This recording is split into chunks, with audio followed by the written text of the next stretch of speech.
అందరికీ నమస్కారం, శుభోదయం. Welcome to money mass. ఇవాళ 6th జూలై మండే. ఇంటర్నేషనల్ మార్కెట్స్లో పర్ఫార్మెన్స్, అలాగే మన మార్కెట్స్ మీద ఇంపాక్ట్ని మనం మాట్లాడుకుందాం. ఏషియన్ మార్కెట్స్లో ట్రెండ్ మనం చూస్తే కొద్దిగా మిక్స్డ్ టు నెగిటివ్ బయాస్ అయితే ఉంది. నిక్కే ఆల్మోస్ట్ 0.5% డౌన్, షాంఘై ఫ్లాట్గా ట్రేడ్ అవుతుంటే అమెరికన్ మార్కెట్స్లో లాస్ట్ ట్రేడింగ్ సెషన్ రోజున నాస్డాక్ 0.8% మేర నష్టపోగా, S&P 500 ఫ్లాట్గా, డౌ జోన్స్ 1.14% మేర లాభాలతో అయితే ముగిసింది. ఓవరాల్గా మనకి ఆయిల్లో మొమెంటం అయితే మనకి ఇంకా బలహీనంగా ఉంది. OPEC plus approves further oil output increase as Hormuz export start to recover. హర్మూజ్లో కొద్దిగా మొమెంటం స్టార్ట్ అయింది. హర్మూజ్లో కొద్దిగా నౌకలు పూర్తి స్థాయిలో తిరుగుతూ ఉన్న తరుణంలో ఆయిల్ ప్రొడక్షన్ని మరింతగా పెంచాలి అని చెప్పి OPEC ప్లస్ దేశాలన్నీ కూడా నిర్ణయాలు అయితే తీసుకుంటున్నాయి. మరే ఒక్కసారి ప్రొడక్షన్ మరింతగా పెరిగితే మేబీ క్రూడ్ మరింతగా దిగవచ్చు. బిలో $70 ఉండే ఛాన్సెస్ కూడా ఉన్నాయి. సో ఎప్పుడైతే మనకు $60 to $70 మధ్య బ్రెంట్ ఉంటుందో అప్పుడు మనకు కొద్దిగా బెనిఫిట్ అండ్ మనకు అడ్వాంటేజ్ కూడా ఉంటుంది కొద్ది కాలం పాటు కూడా. And gold $4,200 first weekly rise చాలా కాలం తర్వాత ఏమాత్రం అందులో తగ్గట్లేదు. 3,980 మధ్య 3,960 నుంచి సడన్ జంప్ $250 దాకా గోల్డ్ అయితే తీసుకొని అక్కడ స్థిరపడిపోయింది. సిల్వర్ కూడా $56-55 నుంచి $63 దాకా వెళ్ళడం అయితే చూసాం. మనకు ఫెడ్ రేట్ డెసిషన్ ఆధారంగానే మళ్ళీ మన గోల్డ్ మార్కెట్ ఒక డైరెక్షన్ తీసుకుంటుంది. వడ్డీ రేట్ పెంచుతారా, యథాతథంగా ఉంచుతారా అని చెప్పి.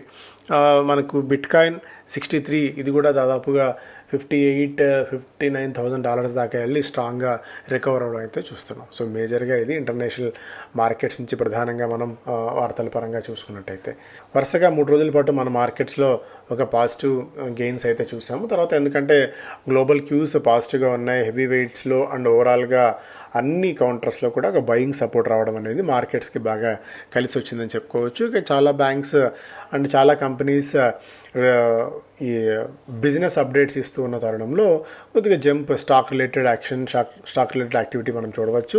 HDFC bank on Saturday reported gross advances April June క్వార్టర్లో దాదాపుగా 31 లక్షల గ్రాస్ అడ్వాన్సెస్ చేసినట్టు వెల్లడించింది. గత ఏడాదితో పోలిస్తే దాదాపు 15% మేర అధికంగా అయితే ఉంది.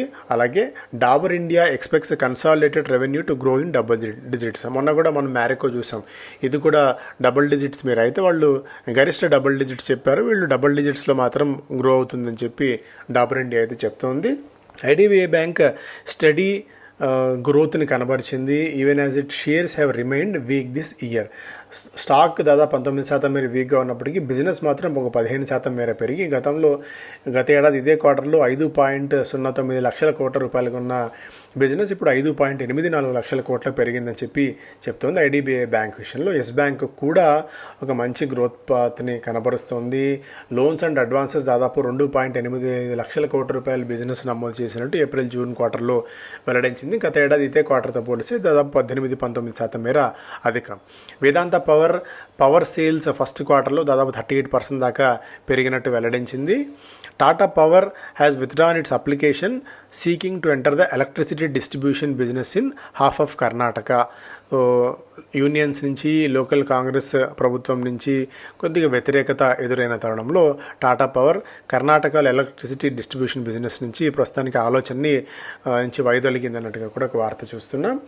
Radico Khaitan premium and above సెగ్మెంట్లో ఈ కరెంట్ ఫైనాన్షియల్ ఇయర్లో 20% మేర వృద్ధిని నమోదు చేయవచ్చని చెప్పి అంచనా అయితే కడుతోంది. టాటా స్టీల్ దాదాపుగా 20,000 కోట్ల రూపాయలతో ఇప్పుడు ఈ కరెంట్ ఫైనాన్షియల్ ఇయర్లో విస్తరణ కోసం ఖర్చు చేసే ఆలోచనలో ఉన్నామని చెప్పి వెల్లడించింది.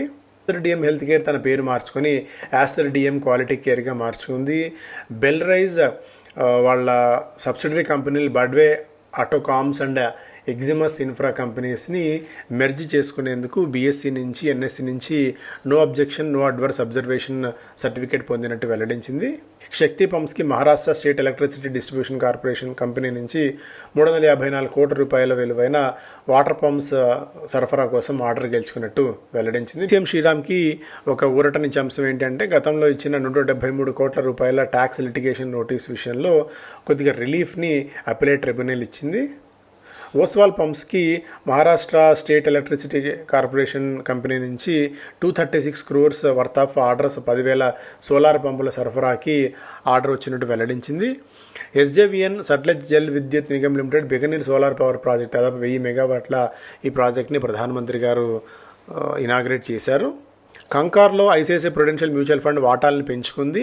4.67% ఉన్న వాటా 5.24% పెరిగింది. ఇప్పుడు 44 లక్షల షేర్లని ఐసిఐసిఐ ప్రుడెన్షియల్ మ్యూచువల్ ఫండ్ కొనుగోలు చేసింది కంకార్వి.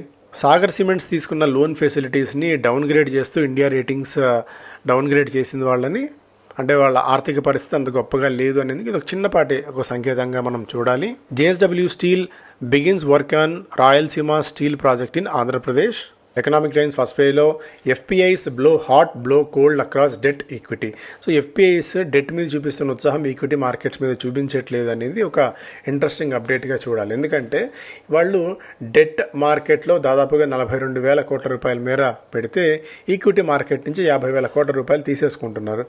అంటే డెట్ మార్కెట్ మీద ఉన్నంత ఉత్సాహం, డెట్ మార్కెట్ మీద అంత నమ్మకం ఈక్విటీ మార్కెట్స్ మీద లేకపోవడం అనేది కొద్దిగా ఆందోళన కలిగించే అంశం. ప్రస్తుతానికైతే ఇది తాత్కాలికంగానే మనం చూడాలి. బట్ ఓవరాల్గా కంట్రీ సావరెన్ డెట్ మీద, సావరెన్ బాండ్స్ మీద అంతటి ఉత్సాహం ఉంది, అంతటి నమ్మకం ఉంది అంటే ఓవరాల్గా మన ఎకానమీ మీద చాలా స్ట్రాంగ్ హోప్స్ వాళ్ళకు ఉన్నాయన్నట్టుగా ఒకటి దీన్ని మనం అర్థం చేసుకోవాలి. నవి ఐపీఓకి వచ్చేందుకు మార్చి 27 కాలానికి ఐపీఓకి వచ్చేందుకు 3,000 కోట్ల రూపాయలతో సిద్ధంగా ఉంది అన్నట్టుగా కూడా ఒక వార్త. అలాగే జర్మన్ ఆటో పార్ట్స్ కంపెనీ వెబాస్టో కూడా $500 million ఐపీఓకి వచ్చేందుకు కూడా సిద్ధమవుతుంది అన్నట్టుగా కూడా ఒక న్యూస్ అయితే చూస్తున్నాము. అలాగే మెంటార్షిప్ ప్రోగ్రామ్ అనేది 13వ తారీఖు నుంచి నెక్స్ట్ మండే నుంచి ప్రారంభం కాబోతుంది. 0 to Pro, 0 to Hero ఇలా మార్కెట్స్లో అసలు ఏమీ నాలెడ్జ్ లేని వాళ్ళ దగ్గర నుంచి అలాగే ఎగ్జిస్టింగ్ మార్కెట్స్లో అవగాహన ఉన్న వాళ్ళ వరకు అందరినీ ఒకే ప్లాట్ఫామ్ మీదకి తీసుకొచ్చి పూర్తి స్థాయిలో మీకు అటు ఇన్వెస్ట్మెంట్స్ మీద, ట్రేడింగ్ మీద, అన్నిటి మీద అవగాహన కల్పించే ప్రోగ్రామ్ ఇది దాదాపు 3-4 నెలల పాటు కొనసాగుతుంది. And blues A quarter of India top stocks haven't mood the needle.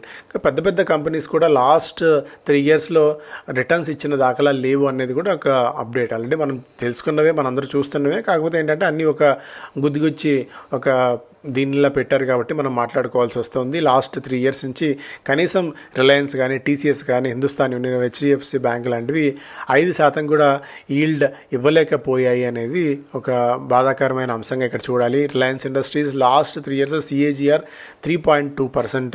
ఇంకా చెప్పాలంటే Wipro -3.5%, Asian paints -6.6%, ITC -12.8%, TCS -13.8%. ఇలా రిటర్న్స్ ఈ స్థాయిలో సిఏజిఆర్ని కనబరిచాయి కంపెనీస్ అన్నీ కూడా.